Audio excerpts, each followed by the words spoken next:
Chairmanship.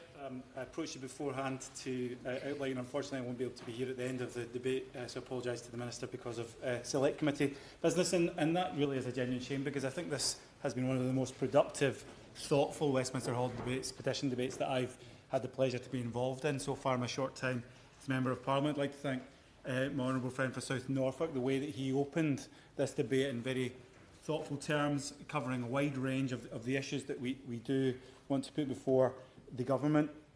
Sir Alec, I do recognise that this debate is coming in the context of some terrible tragedies in Plymouth, as we heard several years ago, in Skye and elsewhere. And I want to make clear that I'm not opposed to tight gun controls whatsoever. In fact, I'm very in favour of it, and I think it's one of the great strengths of our country as we compare ourselves to other developed nations in the world about how we approach gun control. It's a great strength.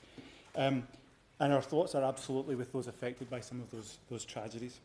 What I would be grateful to the government for, however, is an exemption, at least for farmers, and possibly others, to the merging of Section 1 and Section 2 licences if it does go ahead.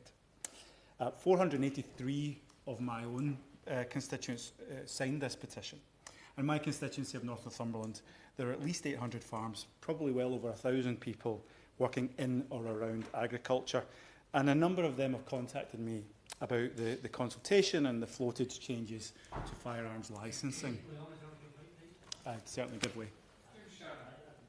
Just as a member of BASC and a member of the Countryside Alliance Ireland as well, and I do have the opportunity to shoot on certain occasions. But there's little evidence. Does he agree there's little evidence to show that moving Section 2 to Section 1 will improve public safety? Indeed, it's a contrary.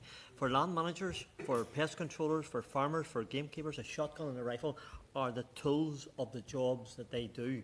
And if government pursues this policy in any way whatsoever, it will reduce the proven economic, employment, environmental and the social benefits that currently are available for us. I thank the honourable gentleman for his intervention, and as my honourable friend Carlisle said earlier, I think we need to base our decisions on this on the basis of evidence, and that's why I welcome the fact there is a consultation and that it should be a genuine consultation on the facts of the matter. And speaking of facts, the fact of the matter is I would expect every farmer in my constituency to own at least one shotgun. And that goes really for all farmers around the country. There may be up to 300,000 farmers and agricultural workers across the United Kingdom. And for all of them, as we've heard, shotguns are not a pastime. They're a necessary tool of their trade, much like a stethoscope or a power drill or a laptop. They're responsible and sober shotgun owners because they are professionals. They know the damage that firearms can deliver because they are required to use them so that we can eat our food. And speaking of the evidence, there doesn't seem to be an evidence base to suggest that it is farmers or agricultural workers that we need to be worried about. Impositions on farmers won't make us safer, it will just make them worse farmers because they will be spending more time securing the tools that they need to do their job instead of doing their job. Fundamentally, if we want food, they need shotguns.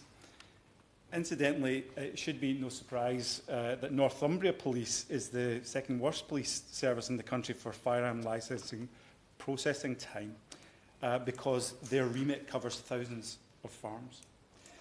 I've been assured by Northumbria Police that they are working on the situation, but there is a compelling case for the standardisation, as we've heard, of firearms licensing. So I welcome this element being part of the proposed changes. Now, there are a number of ways to secure an exemption, if that's what we wanted to do, in order to differentiate farmers and agricultural workers, those who need these tools of their trade to do their job. I mean, we could, for instance, include retaining Section 2, but for pest control, for instance. That could be the categorisation. Or simply keeping Section 2 for those who are clearly working as farmers and agricultural workers. Police forces are no doubt clever enough to make a common sense call on whether an individual is a farmer or not. Usually the tractor gives it away. Alternatively, other policy events have shown the need for a central register for active farmers. We do need, I think, increasingly to distinguish who are our farmers. This may be another reminder. May I intervene? Of course. I wonder if you would consider the impact of what is actually a farmer. Is it somebody who's part-time, has got another job? Is he a vermin control guy? I don't think you can just take out farmers when considering this, because it is a multi-rural employment? I thank the Honourable Gentleman for his intervention, and I'm absolutely open to the idea that we would have a broad category of those who need firearms for their jobs.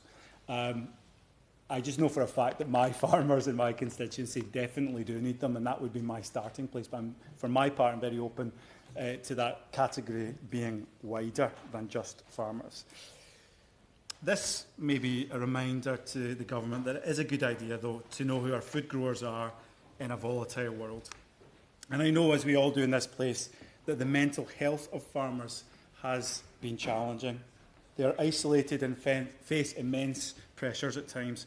So I strongly support calls for GPs being empowered to be able to use markers, as we heard, in their routine of their job if there is a relevant change in the mental health of a gun owner.